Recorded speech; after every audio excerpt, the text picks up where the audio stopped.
오늘은 웨스터민스터 소요의 문답 70문에서 72문에 해당하죠. 10계명 제7계명 간음하지 말라.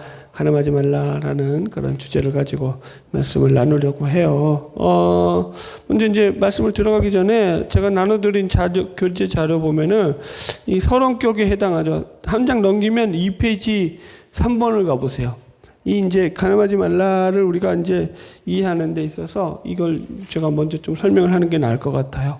우리가 10계명은 크게 두 부류로 나누죠. 하나님에 대한 계명과 사람에 대한 계명으로. 그래서 이제 우리가 5계명에서 10계명에 해당하는 이웃을 향한 계명, 사람에 대한 계명으로 다루고 있는데요. 그래서 기본적인 그거죠. 내 이웃을 내 몸같이 사랑하고 남에게 대접받고자 하는 대로 남을 대접하라라는 이 큰 어떤 대의가 이 말씀 속에는 들어가 있는 거죠. 그래서 잠깐 복습하자면은 우리가 제 5계명은 그죠?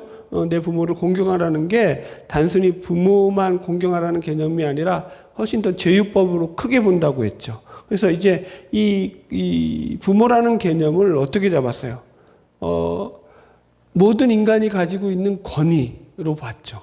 그렇게 볼 때 그 권위는요, 하나님의 형상인 닮은 이웃으로서 모든 인간에게 존중받을 만한 그런, 그죠?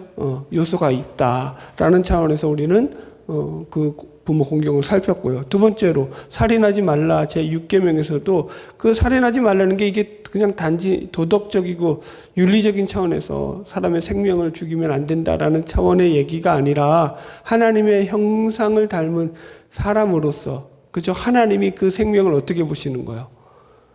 네. 귀하게 보시는 거죠. 하나님의 애정과 사랑의 대상으로 하나님의 형상을 닮았다고요. 이분들이 아직 적응을 못하는구나. 내 자식이라고요. 그럼 어떻게 해요? 이쁘지. 그러니까 어떻게 대하는 거예요? 잘 대해주는 거죠. 마치 그런 심정과 똑같이 하나님의 형상을 닮았다는 것, 하나님의 사랑과 애정의 대상으로서의 모든 인간을 대하라고요. 그럼 대하는 태도가 달라지겠죠. 그런 차원에서 우리가 살폈어요. 이 간음하지 말라도 마찬가지예요. 여기서 이제 우리가 이제 7계명에서 요구되는 게 이제 70문에서 들어가겠지만은 이건 하나님의 형상인 사람의 순결을 보호하라라고 나와요. 그래서 이게 좀 이제 개념이 이제 확장돼서 나오는 거죠. 물론 이제 처음에 우리는 좀 더 이제 좁게 볼 거예요. 협의적인 개념으로. 광의적인 개념을 이제 71계명에서 다룰 거지만 여튼 그러니까 그 무슨 말이냐면은 이 하나님의 형상을 닮은 존재로서의 사람의 순결을 보호하라는 것은 이 순결이 단지 그냥 어떤 윤리적이고 도덕적인 순결만을, 육체적인 순결만을 말하는 것이 아니라 그 가운데서 하나님의 형상을 닮은 존재로서 우리가 지켜내고 보호해야 될 그런 요소가, 영적인 요소가 있다라고 우리가 이해할 수 있겠죠. 이게 이제 서론이에요. 이제 1번으로 들어가겠습니다. 자, 제 70문 같이 읽고 답을 같이 읽어보겠습니다. 제7신문 제7계명은 무엇입니까? 계명의 내용에 대한 부분이겠죠. 답 제7계명은 간음하지 말라입니다. 그래서 1번 간음하지 말라의 1차적 의미입니다. 이 말은 가족이 있는 이웃의 아내를 범하지 말라라는 말이에요. 그래서 간음하지 말라라는 말씀의 1차적 의미는 결혼한 가정이 있는 이웃의 아내를 대상으로 하고 있는 말입니다. 그러니까 여러분들이 이제 10계명에 대해서 예전에도 한번 제가 해줬기 때문에 대충 이해하시겠지만 이 10계명은요 그냥 아이들에게, 물론 모든 인간에게 적용되지만 주요 대상이 누구라고요? 이 말씀이 선포되는 주요 대상은 성인, 가정을 이루는 성인들을 대상으로 하는 거예요. 이해하셨죠? 한 가정을, 그래서 부모, 여기서 내 부모를 공경하라는 것도 사실은 1차적인 의미는 어떤 부모예요? 어린 아이들을 둔 그런 부모가 아니라고요. 그러니까 아직 힘이 팔팔한 그런 젊은 그러니까 부모가 아니라고요. 그러니까 내 부모를 공경하라고 했을 때 이 부모는요, 그 자식이 다 큰 성인인 거예요. 그러면 그 부모는 어떻게 되겠어요? 늙은 노인이겠죠. 그러니까 힘이 없고 돌봐줘야 될 대상으로서의 부모에 대한 공경이 들어가 있는 거예요, 사실은. 1차적인 의미가. 예. 여기서도 마찬가지요. 그래서 이 가늠하지 말라라는 것의 일차적인 의미가 결혼한 가정이 있는 이웃의 아내를 대상으로 하고 있다라는 게, 그게 이제 가늠이라는 단어 속에서 이제 그 답을 유추할 수 있어요. 제가 읽어드릴게요. 가늠이라는 게 히브리어 나아프인데 두 가지 의미가 있죠. 넓은 의미로는 불법적인 성적인 관계를 가지는 것이라는 게 가늠이고요. 좁은 의미로는 간통, 즉 배우자가 있는 사람이 다른 이성과 성적인 관계를 맺는 것이에요. 그래서 이 말이 지금 이 가늠하지 말라라는 이 말이 지금 출애굽기 여기 10계명에서는 목적어가 누구와 가늠하지 말라, 누구를 가늠하지 말라라는 게 나와 있지 않아서 이게 좀 해석의 여지가 있는 거예요. 왜냐하면 이 나아프라는 말 자체가 영적 가늠이죠. 하나님을 배반하고 우상을 섬기는 것도 가늠했다고 표현하거든요. 우상 숭배도 그때도 나아프를 써요. 그러니까 이 목적어가 하나님도 될 수 있는 거예요. 그런데 여기서는 사람에 대한 개념이니까 그게 아니겠죠. 그래서 이제 이 단어가 여기 출애굽기 말고 그 다음에 제일 처음 나오는 곳이 어디냐면은 레위기 20장에 나와요. 거기에서 이제 단어가 분명하게 뜻이 밝혀지는 거예요. 같이 읽어볼게요. 레위기 20장 10절 시작. 누구든지 남의 아내와 간음하는 자 곧 그의 이웃의 아내와 간음하는 자는 그 간부와 음부를 반드시 죽일지리라. 그죠? 여기서는 간음의 대상이 분명히 나오죠. 누구예요? 남의 아내라고 분명히 나오죠. 그래서 이게 이제 분명히 결혼한 여인이라는 걸 알 수 있어요. 이게 이제 자 출애굽기 20장 펴봅시다. 이게 중요하니까. 성경책 한번 찾아가 보세요. 출애굽기 20장 11절 가보세요. 10절을 우리가 읽었으니까 출애굽기 20장 레위기 죄송해요. 정신을 저기 별나라에다 두고 와가지고 레위기 20장 11절 이제 다른 간음죄에 대해서, 다른 간통죄에 대해서는요, 이게 표현이 달라요. 이 간음, 나아프르라는 말을 안 써요. 지금 여기서 10절에서는 이 이웃 아내와 간음한 것을 갖다가 간음했다라고 표현하잖아요. 남의 아내와. 그런데 다른 이제 성적인 범죄가 계속 11절부터 13절까지 나오는데 여기서는 이제 간음이라는 말을 안 써요. 자, 11절. 레위기 20장 11절. 찾으셨나요? 같이 읽을게요. 시작. 누구든지 그의 아버지의 아내와 동침하는 자는 그의 아버지의 하체를 범하였은즉 둘 다 반드시 죽일지니 그들의 피가 자기에게로 돌아가리라. 보세요. 그 근친 상관한 거죠. 아버지 아내와 동침했다. 그런데 여긴 간음했다고 안 하고 뭐라고 표현했다고요? 동침했다라는 말을 써요. 이게 이제 누워 자다라는 히브리어예요. 언어적으로 보면 달라요. 12절도 보세요. 시작. 누구든지 그의 며느리와 동침하거든, 그죠? 동침하거든 둘 다 반드시 돌로 죽일지니. 그렇게 나오잖아요. 그죠? 그러니까 여기서도 동침하다고 표해요. 13절 읽읍시다. 시작. 누구든지 여인과 동침하든 남자와 동침하면 둘 다 가증한 일을 행함인즉 반드시 죽일지니 자기의 피가 자기에게로 돌아가리라. 여기서도 보세요. 이건 이제 동성애죠. 동성애. 남자가 남자를 범하고 하는 것. 그죠? 이 동성애자들도 간음했다고 안 하고 동침했다라고 표현해요. 언어적으로. 그죠? 그러니까 이 간음이란 말을 구분해서 썼다라는 걸 이해하시라는 거죠. 무슨 말인지 이해하셨죠? 그러니까 이 간음이란 말은 여기서 지금 특별히 남의 아내, 그죠? 가정에 있는 아내를 범한 그런 범죄를 가리켜서 간음이다라고 표현하고 있다. 그래서 이 의미로는 1차적으로 결혼한 가정이 있는 이웃의 아내를 대상으로 하고 있는 말이다라는 거예요.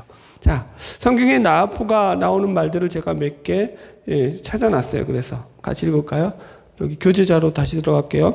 잠언 6장 32절 시작. 부녀와 간음하는 자는 부지한 자라 이것을 행하는 자는 자기의 영혼을 망하게 하며. 보세요. 여기서도 간음을 누구랑 했다고 해요? 부녀. 부녀라는 게 뭐예요? 결혼한 여자라는 뜻이에요. 그죠? 에스겔 16장 32절 시작. 그 지압이 대신에 외인과 사통하여 간음하는 아내로다. 간음하는 사람이 누구라고요? 외인과 사통하는 누군가의 아내다. 가정에 있는 여인이다.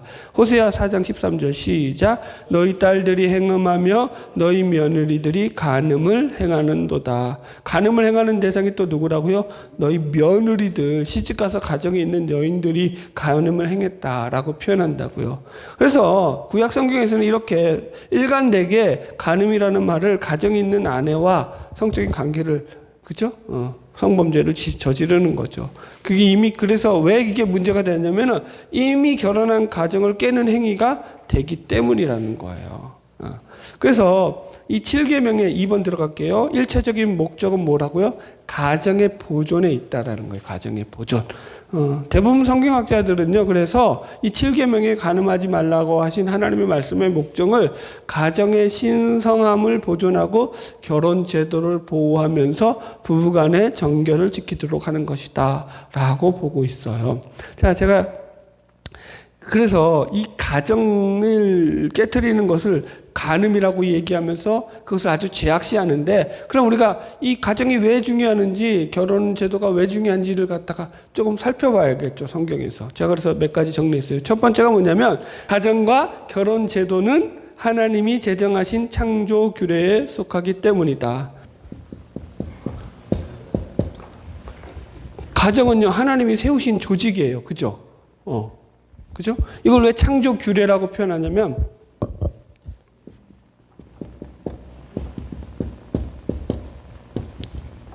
자, 창조 규례라는 게 뭐냐면은 어떤 창조적인 법칙이 있다는, 창조의 법칙이 있다라는 거예요. 이거는 인간의 어떤 노력이라든가 인간의 어떤 법을 통해 가지고 뒤집거나 바꿀 수 없어요. 수정될 수 없어요. 예를 들어 가지고 제가 이렇게 예를 들어 놨어요.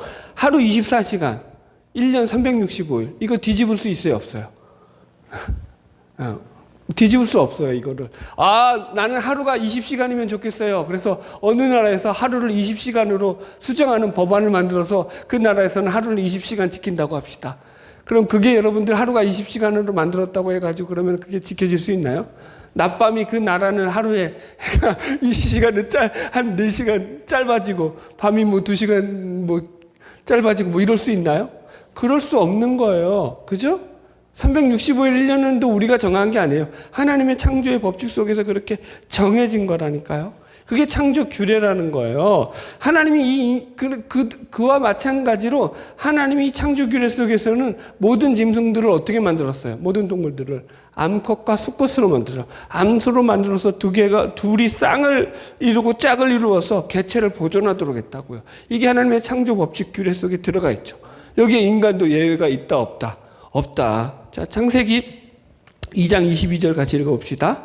시작. 여호와 하나님이 아담에게 취하신 그 갈빗대로 여자를 만드시고 그를 아담에게로 이끌어 오시니 아담이 이르되 이는 내 뼈 중에 뼈요 살 중에 살이라. 이것을 남자에게서 취하였은즉 여자라 부르리라 하니라. 이러므로 남자가 부모를 떠나 그의 아내와 합하여 둘이 한 몸을 이룰지니라. 보세요. 하나님께서 이렇게 둘을 짝지어 주신 거예요. 그래서 하나님이 세우신 조직이 딱 2가지 있죠. 다른 조직은 없어요. 병원도 하나님이 지으신 게 아니고, 법원도 하나님이 지으신 게 아니고, 이 땅의 모든 것들은요, 다 인간이 만든 조직이에요. 그런데 딱 2 조직, 뭐가? 가정과 교회. 그죠? 교회도 하나님이 세우셨죠. 그리고 가정을 먼저 또 하나님이 세우셨죠. 2가지밖에 없어요. 그죠? 여기서 보면 그래서 가정이 어떻게 됐냐면은 그 아내와 연합하여 한 몸을 이룬다라고 했을 때 이 연합이라는 단어가 히브리어 다바크라는 말로서 악교를 붙이는 거예요. 악교. 악교가 뭐예요? 아주 강한 접착력이 있는 거예요. 여러분 강한 접착제 있잖아요. 본드를 갖다가 이제 딱 붙였어요. 예를 들어서 붙여놔가지고 이제 어떤 그 2 물질을 붙여놨는데 본드로 붙여놓은 강한 접착제, 순간 접착제가 낫겠네요. 순간 접착제로 붙여놓은 그 물건을 갖다가 2개를 붙여놓고 그걸 다시 뜯어낸다고 합시다. 그럼 어떻게 될까요? 잘 뜯어질까요? 아니면 엉망이 될까요? 엉망이 되겠죠. 한번 붙어버리면 그게 떨어져요? 안 떨어져요? 안 떨어지죠. 잘 안 떨어지는 게 아니라 떼려면 그건 찢어져 버려야 돼요. 그게 접착제, 순간 접착제, 강한 악교라고요, 지금. 그런 거라고요. 그게 바로 가정이 이루어지는 원리라는 거죠. 그러니까 여기 한 구절 더 읽어볼까요? 말라기서 2장 14절 시작. 너희는 이르기를 어찌 됨이니까 하는도다. 이는 너와 내가 어려서 맞이한 아내 사이에 여호와께서 증인이 되시기 때문이라. 그는 내 짝이요 너와 서약한 아내로되 내가 그에게 거짓을 행하였도다. 아멘. 여기 보면은요, 하나님이 가정에 대해서 또 재밌는 표현을 하셔요. 너 그 짝은 누구냐면은 내 짝일 뿐만 아니라 너와 서약한 아내다라고 했어요. 그런데 이 서약이라는 말이 되게 재밌어요. 그냥 일반적인 그런 어떤 어포인먼트라고 하죠. 약속, 어떤 그냥 계약 관계에서 맺는 그런 서약이 아니라 하나님과 아브라함이 언약을 맺을 때 썼던 그 베리트라는 단어를 써요. 언약이라는 말이에요. 그러니까 하나님과 맺는 언약이라고요. 그건 절대 깨져요, 안 깨져요? 안 깨지죠. 마치 하나님과 맺는 언약처럼 절대 깨질 수 없는 것과 마찬가지로 결혼 제도 안에는 하나님이 증인됨으로 그것을 깰 수 없는 절대적인 어떤 그 하나님과의 그 약속이 그 안에 들어가 있다라는 거예요. 그러니까 여러분들 정리하자면 이런 거죠. 가정이라는 것은 그 안에서 하나님의 창조 질서와 규례에 속한 법으로서, 그죠? 그 법칙으로서, 그 하나님이 만들어지고 세우신 조직으로서 그 어떤 관계보다도 하나님의 언약 가운데서 하나님이 증인됨으로 이루어진 그런 조직이기 때문에, 그런 관계이기 때문에 그걸 가볍게 여길 수 있다, 없다. 요즘같이 뭐 표현해볼까요? 요즘같이 함부로 이혼이 그냥 그죠? 이혼 사유 성격 차이. 그래가지고, 물론 이제 이혼하시는 분들에 대해서 제가 뭐라고 하는 건 아닌데, 시대 풍조에 대해서 얘기하는 거예요. 이 시대 풍조는요, 너무 가볍게 그게, 이루어진다고요. 그런 것들이 성경적이지 않다라는 얘기는, 그러니까 제가 간영해질수록 여러분들 그런 것들이 가정이 어떻게 되는 거예요? 1차적으로. 무너져 내린다고요. 마귀가 제일 좋아하는 게 뭘까요? 뭘 무너뜨릴까요? 가정을 무너뜨리는 거예요, 가정. 여러분들, 만약에 이거예요. 목사 가정이잖아요. 아무리 목사 가정이라도요, 여러분들, 그 가정이 여러분들 엉망이 될 수 있을까요, 없을까요? 있어요. 우리 집사람이 한때, 이거 좀 창피한 얘기인데, 우리 집사님이 그랬어요. 한때 저한테 나하고는 그냥 강대상에서 설교하는 그 목사로만 봤으면 좋겠다는 거예요. 강대상에서 설교할 때는 천사가 따로 없죠. 그죠? 그런데 이제 살아보면 진짜 그 인간도 이렇게 더럽고 이렇게 참 그런 인간이 없는 거죠. 지금 많이 나아졌죠? 고마워요. 여러분, 그러니까 이게 인간이 가지고 있는 그 어느 인간도 마찬가지라는 거죠. 가정이 무너진다고요, 여러분들. 마귀가 그렇게 하는 거예요. 하나님은 가정을 세우시는 거죠. 우리에게 가정을 세워주는 거예요. 이런 차원에서, 그러니까 3번, 간음이라는 것은 이처럼 하나님께서 증인이 되어서 세운 언약을 파기한다는 차원에서 악한 행위가 된다 했죠. 자, 2번. 큰 2번이에요. 제유법, 간음하지 말라는 계명의 포괄적 해석은 모든 성적 범죄를 포함하는 요구이다. 그래서 1차적으로는 물론 이게 그래서 이제 남의 가정을 파괴하고 남의 아내를 성적인 것으로 범함으로 말미암아서 하나님이 세우신 그 조직을 파괴하는 그런 의미가 있지만, 그건 협의적 의미고 더 큰 간음을 광의적 의미로 포괄적으로 해석하면은 모든 성적 범죄를 포함하고 있다라는 거예요. 자, 그래서 이제 71문 들어갈게요. 같이 읽읍시다. 71문 제가 먼저 문제 읽을게요. 무엇이 제7계명에서 요구됩니까? 답. 제7계명은 우리 자신과 이웃의 순결을 마음과 말과 행동에서 지킬 것을 요구합니다. 예. 여기서 이제 우리가 그래서 드디어 이제 순결이라는 말을 사용하고 있죠. 그래서 이 순결에 대한 정의를 우리가 좀 이해를 해야 돼요. 그러니까 이제 웨스터민스터 소요리 문답에서는요, 이 7계명을 그냥 협의적 의무로만 다룬 게 아니라 포괄적 의미로 다뤘다고요. 그래서 이게 순결이라는 것으로서 훨씬 더 광의적으로 넓혔다고요. 단순히 육체적인 성적인 범죄만이 아니라. 이해하셨죠? 자, 이제 들어가 볼게요. 4번. 순결의 정의, 하나님의 형상으로서 사람의 순결. 1. 순결의 일반적인 의미는 육체적 순결이나 정결을 가리키는 말이다. 라고. 그래서 이제 우리나라 말도 이게 순결이라든가 정결 이런 말로 번역되어 있어요. 그러나 이 성경적 의미를 보면은요, 이게 좀 달라요. 헬라어로 써놨죠. 이 순결에서 성경적인 의미는 죄가 없는 걸 말해요. 퓨어라고 하죠. 깨끗한 거, 불순물이 섞여 있지 않는 거, 이노센트. 그러니까 죄가 없는 것, 무지한 상태, 이런 걸 가리키는 거예요. 그러니까 천주교의 용어가 잘 정리되어 있더라고, 이 말을. 천주교 용어 사전을 보니까 이 순결을 깨끗한 몸과 마음을 이루는 인격적 완성과 그리스도에 대한 온전한 헌신을 내포한다. 이렇게 정리를 잘 해놨어요. 아, 멋진 정리예요. 그러니까 배울 건 배워야 돼요. 좋은 건. 그래서 이 단어를 설명해 주는 그런 성경 구절이 마태복음 10장 16절에 나오죠. 예수님께서 이렇게 말씀하셨잖아요. 뱀같이 지혜롭고 비둘기같이 순결하라. 여기서 이제 비둘기같이 순결하라는 게 도대체 뭐냐라는 거예요. 비둘기가 평화를 상징하니까 그렇게 피스메이커가 되라 이 말이냐? 그거 아니라는 거예요, 여러분들. 여기서 순결이라는 것은요. 여기 이제 비둘기가 뭔지를 먼저 생각해야 돼요. 비둘기, 여기서 사용되는 비둘기는요, 그냥 아무 데나 날아다니면서 똥 싸는 그런 산비둘기 아니에요. 집에서 키우는 집비둘기예요. 원어가 집비둘기.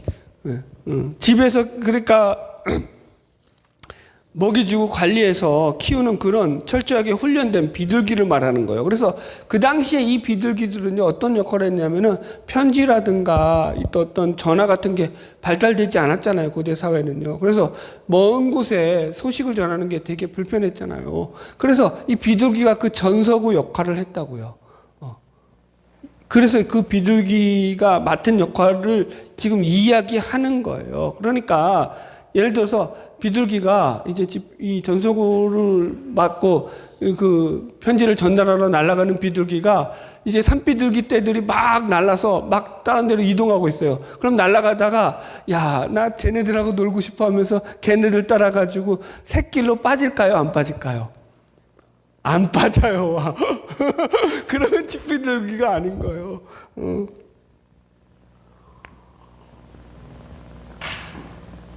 모르겠어요.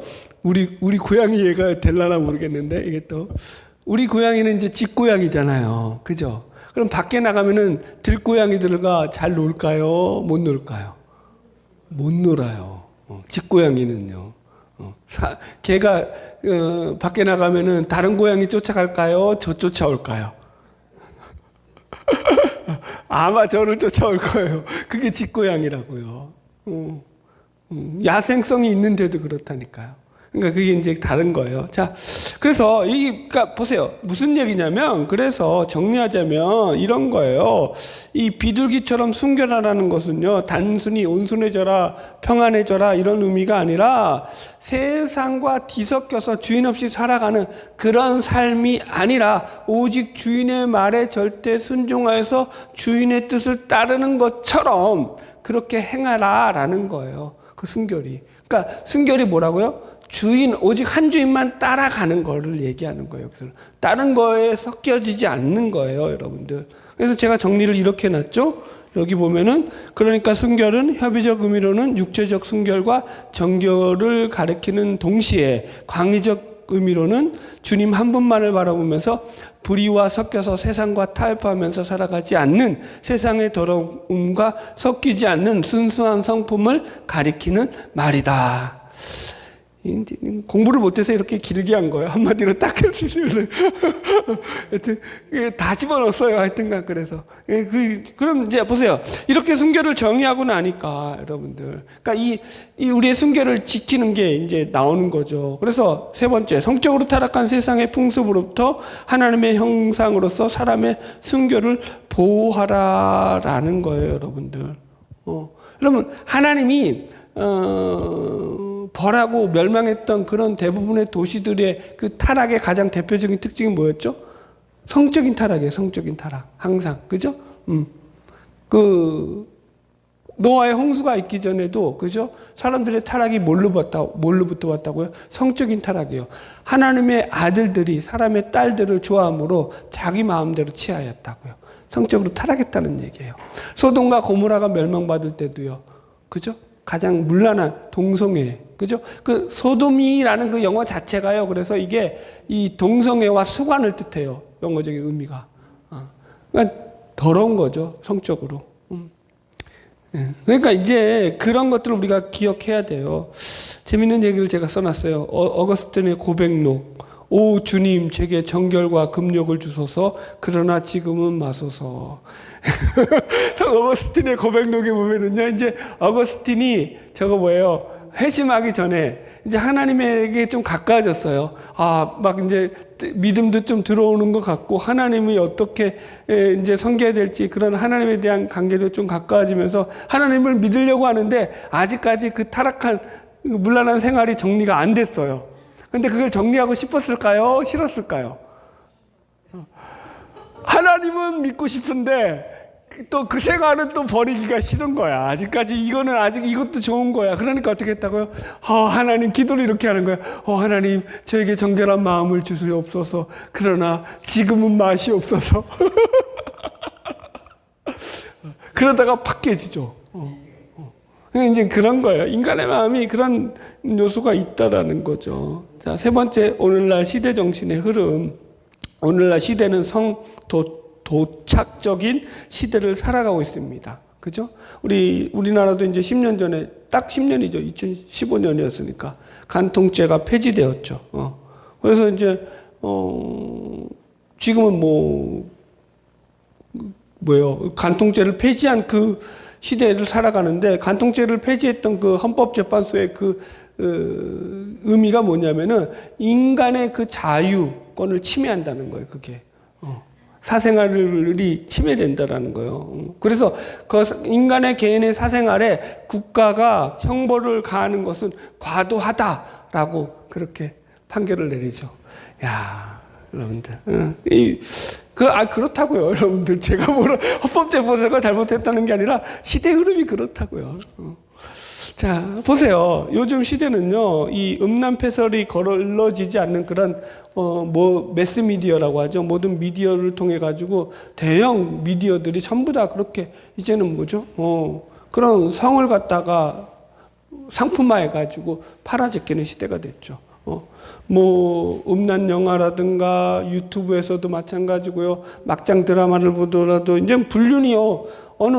제가 이제 설교를 준비하다가 어느 목사님 설교를 듣다가 이거는 블로그다. 어느 블로그에 글을 읽는데 그 블로그에서 이 드라마, 한국 드라마를 소개하는데 불륜 드라마였어요. 제목은 기억이 안 나요. 근데 그 제목을 어떻게 거기서 유명한 대사가 나와요. 이제 불륜을 저지르는 사람들이 하는 대사가 뭐냐면은 이 불륜 커플이야. 불륜 커플인데 이렇게 말을 한대요. 사랑은 죄가 아니잖아. 사랑은 죄가, 그게 엄청 유명한 말이었대요. 저도 그걸 들어봤던 것 같아요. 불륜인데 떳떳한 거죠. 사랑은 죄가 아니잖아. 물론 죄가 아니죠. 그 잘못된 사랑이 죄인 거죠. 여튼 시대정신이 그래요. 그래서 이런 시대정신 속에서 지금 그러니까 보세요. 이 동성애 문제도 마찬가지고요. 그죠? 간통죄도 마찬가지고요. 이런 것들이 성적으로 문란해지는 것들이 개인의 자유와 인권이라는 명목이죠. 그 명목 하에서 성적 자기 결정권을 주장하면서 사람들이 그렇게 지금 시대가 흘러가고 있다고요. 한 번 사는 내 인생 내 맘대로 살 건데 네가 뭐냐 이거야. 국가가 왜 관여하냐 이거죠. 여러분들 무서운 거죠. 국가도 관여하지 말라는데 여러분들 과연 여러분들 하나님은 그 꼴 나는 못 보겠다 이러시는 거고. 예. 자, 그래서 우리는 과연 이런 시대 가운데서 우리가 복음을 가지고 살아갈 때 어떤 자세와 태도를 가지고 이런 폐역한 세대 속에서 살아가야 되느냐. 그래서 이것은 단순히 육체적, 도덕적 순결만이 아니라 정신적, 영적 순결도 포함해서 포괄적으로 이해해야 된다. 그래서 C.S. 루이스라는 사람은요, 이 정결이라는 말, 순결이라는 말을 갖다가 이건 세상에서 아주 인기 없는, 세상에서는 가장 인기 없는 그런 기독교의 덕목 중에 하나다라고 이야기를 해요. 세상은 싫어하죠, 여러분들. 세상이 추구하는 것과 정 반대로 가고 있다라는 거죠. 자, 5번 넘어갑시다. 순결에 대한 포괄적 적용. 우리가 지켜야 될 순결의 영역은 어디인가? 그러니까 사람의 순결에 대한 포괄적 적용이에요. 그래서 포괄적이라는 말 자체가 이게 단순한 육체적인 개념만이 아니라 그 차원을 넘어서서 마음과 말과 행동에서 자신과 이웃의 순결을 지키고 보호하라라는 거예요. 첫 번째, 그래서 마음에서 지키라는 거예요. 순결.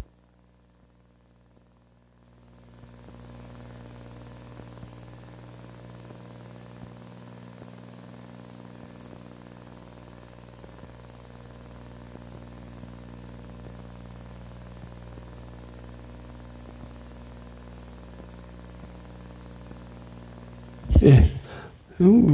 맨날 이거는 왜 이렇게 얼마 안 썼는데 이렇게 또 안 좋냐. 그죠? 예. 그래서 순결의 영역에 대해서 첫 번째 마음에서 순결을 지키라는 거죠. 자, 마태복음 5장 27절로 28절 예수님께서 이 간음에 대해서 우리에게 주셨던 말씀을 확인해 봅시다. 같이 읽을까요? 시작. 또 간음하지 말라 하였다는 것을 너희가 들었으나 나는 너희에게 이르노니 음욕을 품고 여자를 보는 자마다 마음에 이미 간음하였느니라. 그래서 예수님께서 말씀하신 이 간음은 육체적 간음을 넘어서 마음속에서 어떤 대상을 음욕을 품고 바라보는 것도 간음이다라고 말씀하시죠. 그러니까 여러분들 이게 제가 그 뒷규절을 안 써놨네요. 같이 찾아볼까요? 그래서 그 뒤에 뭐라고 말씀하시나 보세요. 마태복음 5장 28절 읽어봐야죠. 29절 29절로 30절. 네, 죄송합니다. 너무 길어서 제가 뺐나 봐요. 마태복음 5장 29절로 30절 읽읍시다. 시작. 만일 내 오른눈이 너를 실족하게 하거든 빼어내버리라. 내 백체 중 하나가 없어지고 온몸이 지옥에 던져지지 않는 것이 유익하며 또한 만일 내 오른손이 너로 실족하게 하거든 찍어내버려라. 내 백체 중 하나가 없어지고 온몸이 지옥에 던져지지 않는 것이 유익하니라. 예, 그러니까 여러분 이게 이제 우리가 잘 새겨야 되는 거예요. 간음하지 말라. 음욕을 가지고 여인을 본 것마다 다 간음한 자다라고 말해요. 그럼 여러분 남자들 중에서는 간음하지 않은 인간이 한 명이라도 있을까요, 없을까요? 여기서 남자는 성인을 말하는 거야. 다 큰 성인 가운데. 있다? 한 명도 없다. 여자를 보고 음욕을 안 품는 인간은요, 인간이 아니에요. 남자가 아니에요. 그럴 수가 없어요. 그게 본성이라는 거예요. 본성. 인간이, 아니, 그 본성 자체가 죄가 아니에요. 이따가 다루겠지만.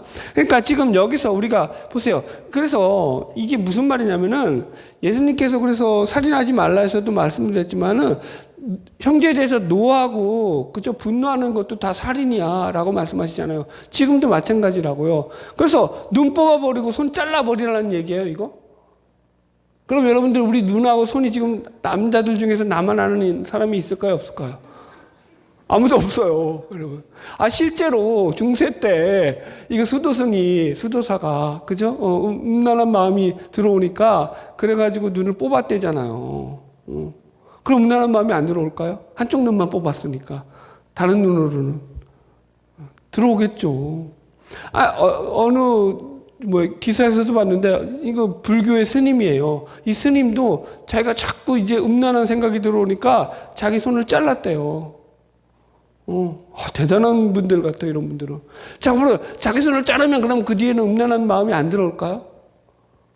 여러분, 우리는 좋은 예가 있죠. 그 영화 유명한 대작이죠. 타짜라고.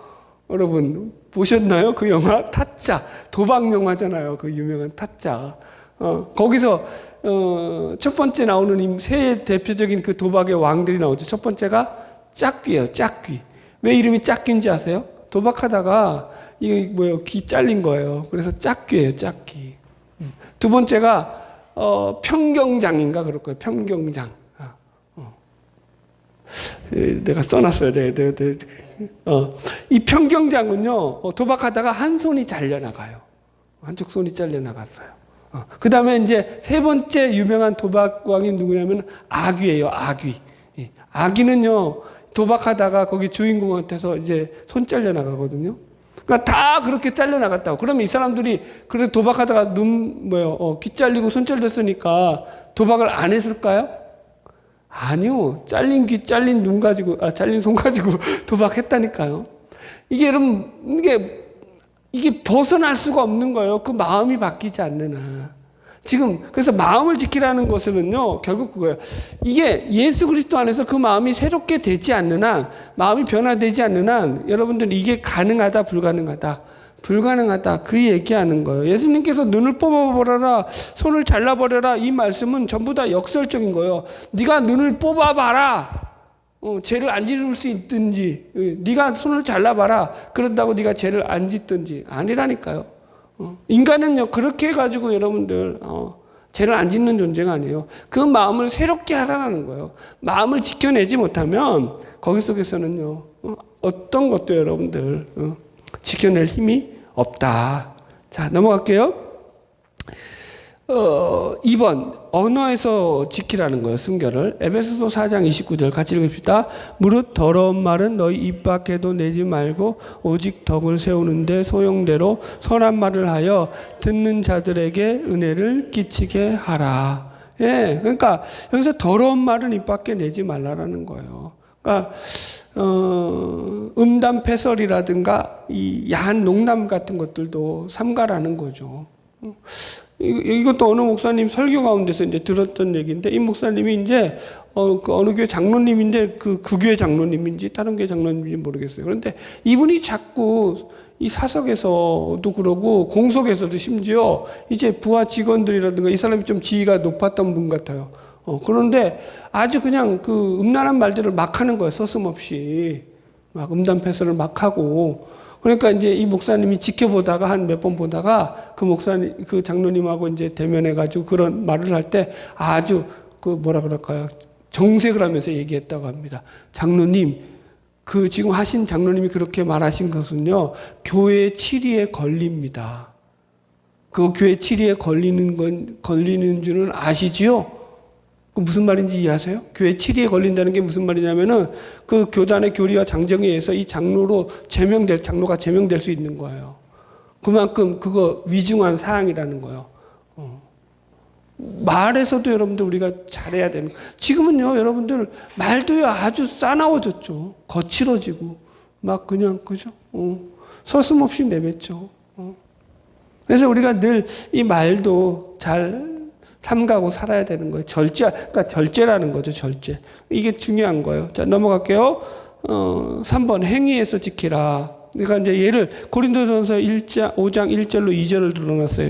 읽어드릴게요. 너희 중에 심지어 음행이 있다 함을 들으니 그런 음행은 이방인 중에서도 없는 것이라 누가 그 아버지의 아내를 취하였다 하는도다. 그러하고도 너희가 오히려 교만해져서 어찌하여 통한이 여기지 아니하고 그 일 행한 자를 너희 중에서 쫓아내지 아니하느냐. 여러분들도 잘 아시겠지만 바울이 이제 고린도 교회에 편지를 썼는데 그 편지 가운데서 음행한 자를 갖다가 지금 책망하는 거예요. 근친상간이에요. 근친상간. 그죠? 아비의 아내를 건드렸어요. 그런데 교회에서 아무런 치리도 하지 않는 것을 가지고 바울이 지금 심하게 책망을 한다고요. 너 왜 그런 자를 쫓아내지 않느냐. 라고 말입니다. 여러분들. 그러니까 여러분들 우리가 본성 자체는 죄가 아니에요. 식욕 자체를 죄라고 할 수 있어요? 먹는 게 죄예요? 아니죠. 여러분 그런데 여러분 보세요. 먹는 거를 갖다가 그걸 좀 제약시하는 잘못된 경우가 뭐냐면 그래서 잘못돼가지고 이걸 갖다가 금욕주의로 가는 거예요. 안 먹는 거예요. 금욕주의로 같이. 또 이걸 너무 먹는 거예요. 탐식주의자들처럼. 그건 다 뭐예요? 잘못된 절제라고요. 그게 절제가 안 되는 거예요, 여러분들. 여러분 하나님이 주신 것은요 기쁘고 감사함으로 먹어야 되는데 너무 먹어서도 안 돼요. 예? 이해하셨죠? 적당히 드셔야 돼요. 적당히. 예. 그리고 똑같은 거예요. 지금 이 세욕도 마찬가지예요. 우리 가운데 절제라는 것이 필요한 거죠, 여러분들. 그러니까 하나님이 가정 가운데서, 그죠? 이 성적인 이런 일들은요, 한 가정 안에서만은 두 부부가 한 몸을 이뤄서 얼마든지 거기 속에서는 기쁨을 나눌 수 있는 존재로서 가정 가운데 허락해 주셨어요. 그죠? 그러나 그 외에는요, 여러분들, 돼요, 안 돼요? 안 되는 거죠, 여러분들. 옛날 목사님의 설교 가운데서 이런 말씀들을 많이 했잖아요. 새가 머리 위로 날아다는 것은 막을 수 없지만 새가 둥지를 트는 것은 막을 수 있다. 새가 네 머리 위에 둥지를 틀지 못하게 해라. 그죠? 이거 찾아보니까 이게 마틴 루터가 했던 말이더라고요. 여러분들 우리가 먼저는 마음으로 이런 성적인 죄가 우리 가운데 자리 잡지 못하게 만들어야 되고, 그것이 말과 행동 속에서 옮겨지지 않도록 우리가 조심해야 되는 거죠. 저도 설교를 하면서도 조금 이게 그래요. 우리가 이제 이제 옛날 같이 여러분들 여자를 보고 막 끌어오르는 그런 나이가 다 지나고, 남자를 보고 막 끌어오르는 나이가 다 지났는데, 죄송해요, 이런 설교를 해서. 근데 주제가 간음인데 어떡할 거야. 넘어갑시다. 자, 72문. 무엇이 제7계명에서 금지됩니까? 답. 제7계명은 모든 정결하지 않은 생각과 말과 행동을 금합니다. 그래서 제가 이제 쭉 몇 가지, 7가지 정도 해놨어요. 첫 번째, 같이 읽어요. 시작. 기혼자는 자신의 배우자가 아닌 다른 이와 관계 갖는 것을 금한다. 2. 근친 상간을 금한다. 3. 동성애를 금한다. 이건 좀 얘기를 해야 될 것 같아요. 사실은 동성애만 하더라도, 그죠? 한 시간을 해도 할 말이 어마어마하게 많죠. 지금 시대는요, 그죠? 동성애가 이제 그냥 점점점 미화되어 가고 있죠. 미국에서 동성애 법이 통과되고 난 뒤에 존 파이퍼 목사가 이런 얘기를 했어요. 이제 이 다음이 뭔 줄 아느냐? 다음은 수간이 허용될 것이다. 수간. 이게 이제 동물과 성적인 관계를 맺는 거예요. 그렇게 비판을 했어요, 여러분들. 제가 지난번 기도의 시간에도 말씀드렸듯이 독일에서요, 14세 이상의 사람들은요, 이제는 자기가 성적인 자기 결정을 가질 수 있는 성별 자기 결정법이 독일에서 통과됐어요. 4개월 전에. 그러니까 14세 이상이면요, 옛날에는 그거 자기가 이제 남자에서 여성으로 자기 성을 갖다가 바꾸려고 하려면은요, 병원에서 이제 정신과 의사의 그 진단도 받아야 되고 하여튼 여러 가지 과정이 거쳤어야 되는데, 이제는 그냥 자기가 나는 여자가 되고 싶어, 남자인데, 이런 거예요. 내가 남자인데 여자가 되고 싶어 라고 결정을 했어요. 그리고 나서 그냥 3개월 동안 그걸 바꾸지 않아, 그 마음을. 난 그래, 여자가 계속 3개월 뒤에도 난 여자가 될 거야 라고 하면은요, 걔는 이제 남자에서 여자가 되는 거야. 그게 독일 법이에요. 와. 여러분들은 독일을 가가지고 여러분 이민을 가면 얼마든지 여러분들이 성전을 기가 막히죠? 여러분들. 최근에는 제가 얘기했죠. 최근에는 그거 이제 소아 뭐죠? 소아이들, 아동 포르노라고 하죠. 소아성적인 그런 것을 찍어놓는 그 소아성을 다루는 그런 것들이 소지가 이제는 합법이 됐어요. 그거 소지한다고 해도 이제는 안 걸려요. 와, 세상이 미쳐가고 있죠, 여러분들. 그러니까 여러분들 우리가 그러니까 이런 것들이 우리나라도 마찬가지예요. 이 포괄적이라는 게 그게 참 인권을 그죠? 포장을 해가지고 차별금지법을 갖다가, 그러니까 혐오라는 것과 사실은 이게 포괄이라는 말이 거꾸로 쓰이고 있죠, 세상에서는. 하나님이 말하는 포괄과 지금 우리가 지금 살피듯이 이런 포괄이 아니라, 그죠? 이들이 말하는 포괄은 거꾸로 가는 거죠. 혐오는요, 동성애자가 혐오해야 되는데 오히려 거꾸로, 그걸 갖다가 이제 차별하는 게 이제 혐오스러운 거라고 얘기하죠. 세상이 거꾸로 가고 있어요. 그렇다고요. 넘어갈게요. 4번, 수간을 금한다. 짐승과의 교합을 하는 거고요. 5번 야한 옷차림과 음욕을 품는 눈을 금한다. 이것도 제 얘기가 아니에요. 성경에 나온 거예요. 읽어드릴게요. 디모데전서 2장 9절. 또 이와 같이 여자들도 단정하게 옷을 입으며 소박함과 정절로서 자기를 단장하고 따은 머리와 금이나 진주나 값진 옷으로 하지 말고 단정하게 옷을 입고 자기를 단장하래요. 그러니까 너무 치장하지 말고. 그래서 이제 아니 이 뭐예요? 그걸 이상하게 음탕한 눈으로 보는 남자가 문제지 여자가 무슨 잘못이 있습니까? 아니라니까요. 그 나물의 그 밥이라니까요. 여러분들 이거 다 똑같은 것들이에요. 하여튼 넘어갈게요. 자, 6번 합당한 이유가 없는 이혼을 금한다. 그래서 이제 이런 거죠. 예를 들어서 음행 없이 이혼하는 거죠. 그러니까 제일 좋은 건 음행을 했어도 용서해 주는 거죠. 뭐 그런데 그것까지야 뭐 너무 넘어가는 것 같고. 그러니까 합당한 이혼 사유가 성경에 나오는 이혼 사유가 그런 거죠. 또 불신 배우자의 유기. 그러니까 고린도전서 7장에서도 믿지 않는 남편이 아내에게 이혼을 원하거든 그 이혼하라는 거예요. 그죠? 제 얘기 아니에요. 그 다음에 3번 습관적이고 위협적인 폭행 이런 것들. 그러니까 합당한 없이 이런 이유 없이 이혼을 하는 거 여러분들 성격 차이 이건 고려해 봐야죠. 네, 여러분들 더 사실은 여러분들 자기가 희생하지 않고 그런 거에 있어서 가정이 어려워지는 거지 사실은요. 네. 넘어갈게요. 7번 영적 간음을 금한다. 네.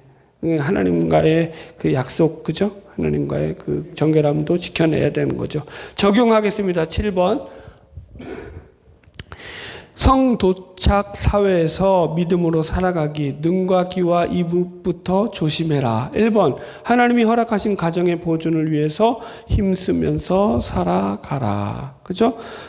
그래서 여러분들 이 가정은요 하나님이 세우신 그런 조직 중에 하나라고 말씀드렸습니다. 그래서 우리 가정을 지키는데 여러분들 우리가 최선을 다해야 돼요. 사실은 그게 믿음이에요, 여러분들. 예. 그 다음에 2번 음란한 시대에서 눈으로 보고 귀로 듣는 모든 미디어에 대해서 주의를 기울여라. 여러분들 이거는요 어느 누구도 예외가 없어요. 우리나라도 마찬가지잖아요. 외국도 마찬가지예요. 유명한 목사들이 여러분 젊은 목사들 우리나라도 그죠? 이름 되면 다 아는 우리 교단에도 있고요. 타 교단에도 있고요. 목사가 성추행을 해가지고 여러분들